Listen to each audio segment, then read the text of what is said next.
La mayoría de la gente piensa que solo en América ocurren los crímenes más violentos. Pues no. Hoy vengo a hablaros de uno de los crímenes más macabros, violentos y terribles de la historia de España. El crimen de Almansa. Almansa es una pintoresca localidad de Albacete, conocida por su tranquilidad. Pero en septiembre de 1990, este pueblo se convirtió en el escenario de uno de los crímenes más violentos de la historia de España. Y es que una niña de apenas 11 años de edad, llamada Rosa, fue asesinada durante un ritual macabro protagonizado por su propia amante. Y otras dos mujeres más, convencidas, todas ellas, de que el demonio habitaba en su interior.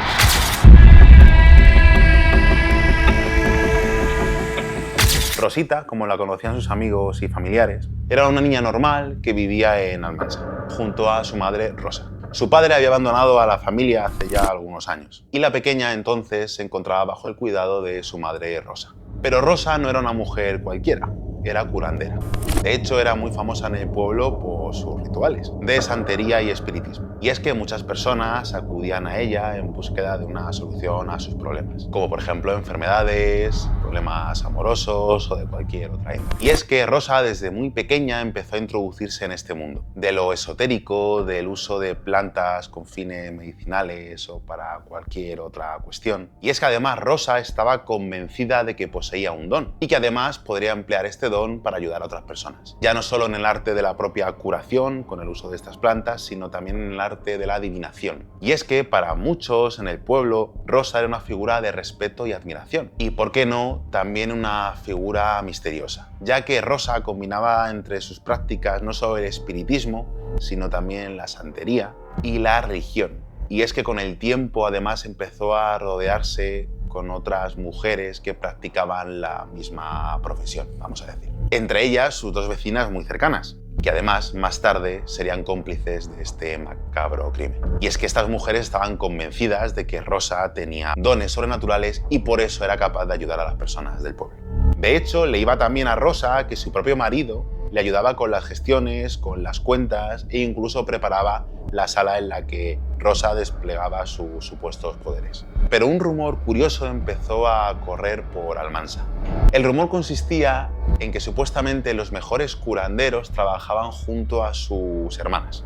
Y Rosa, evidentemente, con su afán de mantener su caché y su prestigio, pues decidió rodearse de hermanas. Y evidentemente Rosa iba a hacer lo propio, mantener su negocio. Por lo tanto, instó a su hermana, Ana María, de que trabajara junto a ella. Pero no contenta con esto, también invitó a otra mujer, María de los Ángeles, que además profesaba una gran fe hacia ella, es decir, era otra creyente de sus poderes sobrenaturales. Y Rosa, a su vez, pidió a esta segunda mujer que trajera a su hermana. Y es que María de los Ángeles, cada vez más absorbida y fascinada por la figura de Rosa, digamos que dejaba un poco de lado a su marido para pasar más tiempo con esta.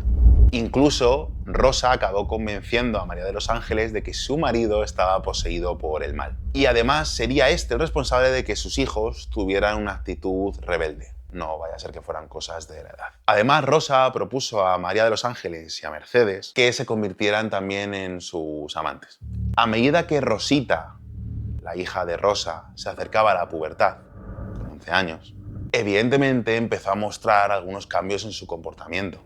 Algo completamente esperable en una niña de su edad. Sin embargo, su madre interpretó estos comportamientos de una manera diferente. Los comportamientos erráticos, las rabietas, el mal humor, las veía como señales de algo mucho más oscuro y más profundo. Y es que Rosa estaba convencida de que el demonio habitaba en su interior y había tomado el cuerpo de Rosita. Y el 15 de septiembre, unos días antes del fatídico crimen, las 4 mujeres se reunieron para cenar. Y tras la cena empezaban a beber un brebaje a base de beleño. Los principales componentes activos del beleño son la iosciamina, ingrediente principal, la escopolamina y la atropina. Todos alcaloides tropanos altamente tóxicos. El beleño se ha utilizado como medicina desde la antigüedad y tenía una sólida reputación como hierba mágica que, por ejemplo, se usaba en pociones de amor y para inducir alucinaciones. En la época medieval, la hierba era popular como ayuda para dormir y en grandes dosis se usaba como veneno mortal, a menudo el favorito de un asesino. Los alcaloides tóxicos en el beleño se pueden absorber fácilmente a través de la piel y la hierba fue uno de los principales ingredientes de la infame pomada voladora de brujas. La pomada se frotó sobre escobas para que las toxinas se absorbieran a través de la delgada piel del recto y la vagina. La hierba puede causar alucinaciones y sueños muy vívidos, tan fuertes que las personas a veces no pueden distinguir la realidad de la ilusión. En casos severos, la hierba puede ser mortal, causando paro cardíaco o parálisis respiratoria. Anula la voluntad de quien la consume y se vuelve fácilmente manipulable. Domingo 16 de septiembre de 1990. Al amanecer, las cuatro amigas se separan. Mercedes y Ana María se van por un lado, mientras que Rosa y María de los Ángeles se van por otro. Y acompañadas por los dos hijos de María de los Ángeles, acordaos, los rebeldes por culpa del padre, se dirigen a recolectar diferentes plantas, y en concreto hojas de beleño, para usarlas en unas horas.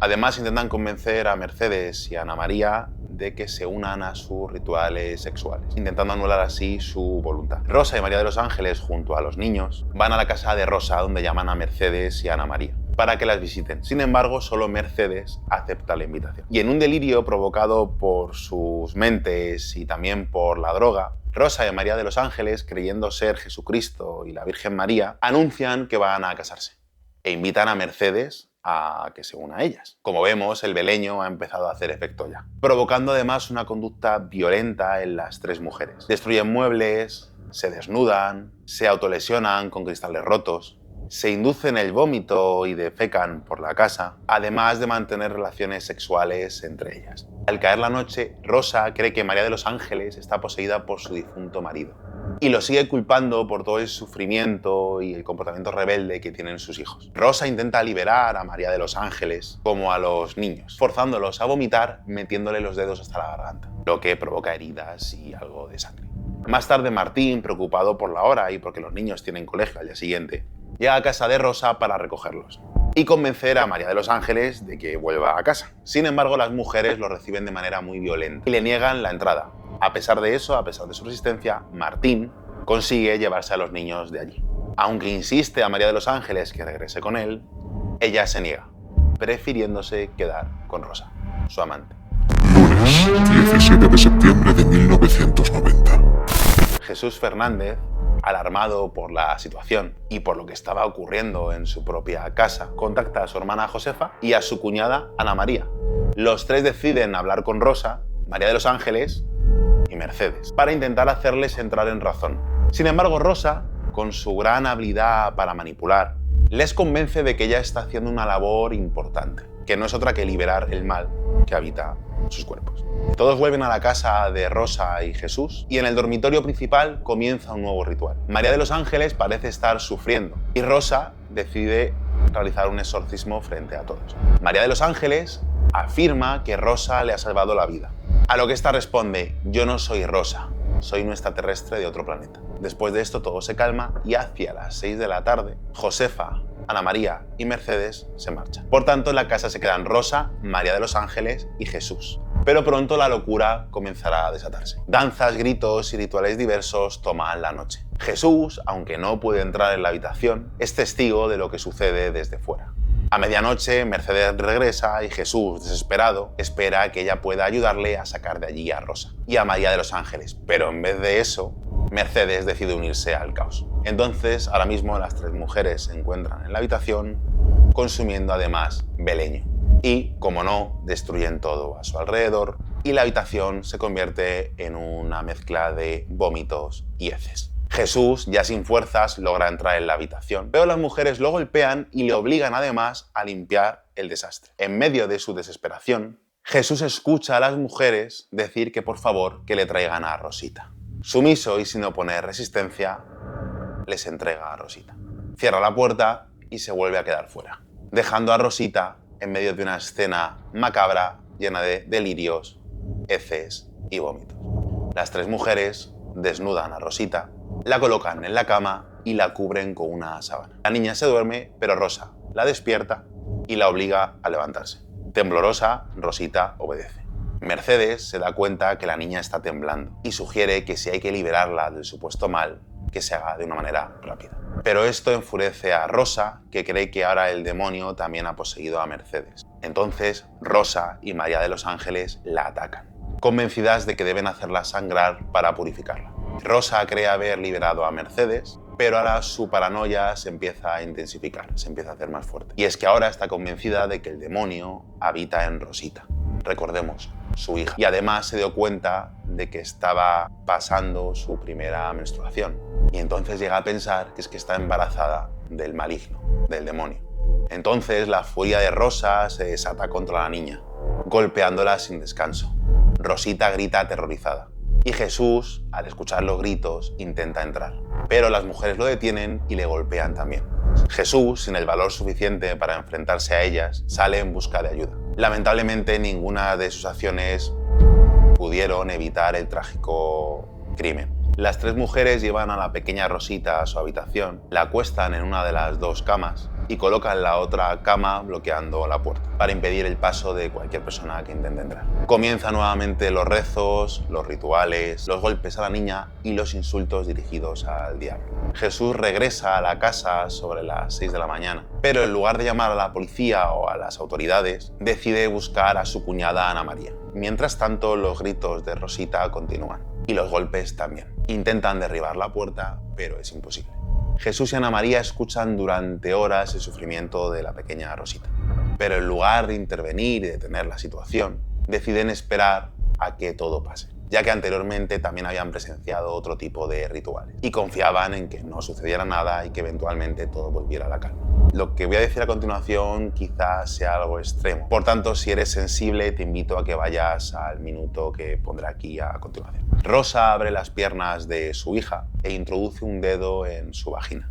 Poco a poco irá introduciendo toda la mano. Rosa está buscando al hijo del demonio que supuestamente se encuentra en el útero y rasga con sus uñas el interior de la vagina de la pequeña. Insiste e introduce la mano más profundamente. Rompe con sus uñas las paredes del útero de la niña, que llora con un sufrimiento insoportable.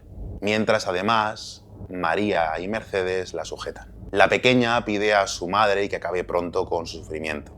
Estos serán sus últimos minutos de vida. Rosa, no contenta con lo que está encontrando, decide meter su segundo brazo, haciendo palanca y extrayendo el útero y los intestinos de la pequeña Rosita. Para Rosa, cada una de las vísceras que extrae de la pequeña es un hijo del demonio.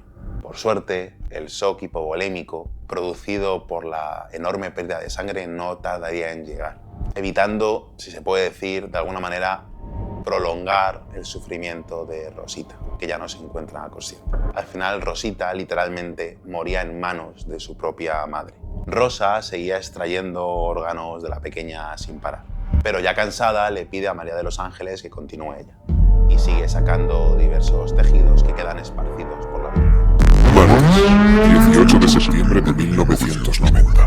Alrededor de las 9 de la mañana, Jesús y Ana María lograron abrir la puerta de la habitación. Al entrar, evidentemente se encontraron con una escena que les dejó completamente paralizados. Jesús, en un impulso desesperado, salió corriendo para pedir ayuda, supongo, pero ya era demasiado tarde. Mientras tanto, Ana María se quedó sola, en shock, frente a las tres mujeres que la observaban fijamente. Ellas creyeron que si le arrancaban los ojos a Ana María, su hija Rosita volvería a la vida. Sin más, se abalanzaron sobre ella, golpeándola e intentando sacarle los ojos. A pesar de la brutal agresión, Ana María logró escapar, aunque sufriría grandes secuelas en sus ojos. Después del ataque, Rosa, María y Mercedes se quedaron solas y empezaron a tomar conciencia de la situación. Cada una reaccionó de manera diferente. Mercedes permaneció en el lugar del crimen y fue arrestada allí mismo, en medio de aquel horror. Rosa y María huyeron, pero decidieron tomar caminos separados. Rosa intentó esconderse en un bar, mientras que María robó un coche. Sin embargo, ninguna de las dos logró escapar, ya que ambas fueron arrestadas poco tiempo después. El juicio reveló detalles aún más escalofriantes sobre el estado mental de Rosa y las otras dos mujeres. Los psiquiatras que evaluaron a las acusadas determinaron que sufrían una especie de enajenación mental durante todo este ritual macabro. Al parecer, en sus mentes estaban convencidas de que estaban ayudando a Rosita. Este fanatismo religioso, junto con la influencia de la santería y el ocultismo, jugaron un papel crucial que podría explicar de alguna manera esta tragedia. Y es que ya hemos visto algunos de los peligros que provoca todo este pensamiento mágico y que provocan todas las magufadas. Por aquí el vídeo. De hecho, actualmente en España se siguen realizando ese tipo de rituales, sobre todo sacrificando animales. El juicio por el conocido crimen de Almansa comenzó a las 10 de la mañana del 22 de enero de 1992. En el banquillo de los acusados, María de los Ángeles, visiblemente afectada, no podía contener las lágrimas mientras miraba a su esposo, Martín, y le pedía perdón desde la distancia. Él la observaba con una mezcla de dolor y desilusión, consciente de que si no hubiera logrado salvar a tiempo a sus hijos, ellos también habrían sido víctimas de aquel aterrador exorcismo. Martín sabía que nunca podría perdonarla. Por su parte, Jesús y Ana María fueron procesados por no prestar auxilio, pero el caso en su contra fue archivado, dejándolos libres de toda responsabilidad. En febrero de 2022, el juez decidió absolver a Mercedes, al no encontrar pruebas de su participación directa en los hechos. En cambio, Rosa y María de los Ángeles fueron internadas en un centro psiquiátrico, exoneradas de la acusación de asesinato por sufrir un trastorno mental transitorio. Las palabras del juez al finalizar la sentencia quedaron grabadas en la memoria de los presentes. Por un lado, deseo que el internamiento ayude a la recuperación de Rosa, pero por otro, deseo que nunca lo haga, para que no llegue a comprender la magnitud de lo que ha hecho. Tras el juicio, la madre aseguró que nunca tuvieron la intención de asesinar a la niña, y que pensaban que, tras extraerle los órganos, podrían volver a colocarlos y devolverla a la vida. Una declaración que dejaba al descubierto el nivel de locura y la profunda ignorancia detrás de esos trágicos acontecimientos. A pesar de los años que han pasado desde la tragedia, el pueblo de Almansa nunca volvió a ser el mismo. El caso de Rosita dejó una profunda cicatriz y todavía, evidentemente, muchos de los habitantes recuerdan aquel trágico suceso. Y todavía muchos habitantes recuerdan aquel trágico suceso. Los medios de comunicación siguieron el caso con intensidad y Almansa pasó a ser conocida debido a esta tragedia. Este suceso nos plantea varios interrogantes. Y es que ¿cómo puede una creencia llevar a una madre a hacer tales actos hacia su propia hija? Y la otra podría ser qué podemos hacer para prevenir todo esto, o si es posible tal cosa. Y es que la línea entre la fe y el fanatismo a veces es muy delgada, y las consecuencias de cruzarla pueden ser devastadoras. Por eso las pseudociencias y las magufadas, sea cuales sean, hay que combatirlas, o al menos eso opino yo. Déjame en los comentarios tu opinión, qué te parece el caso. Si el vídeo se te ha hecho largo o se te ha hecho corto, indícamelo en los comentarios y nos vemos.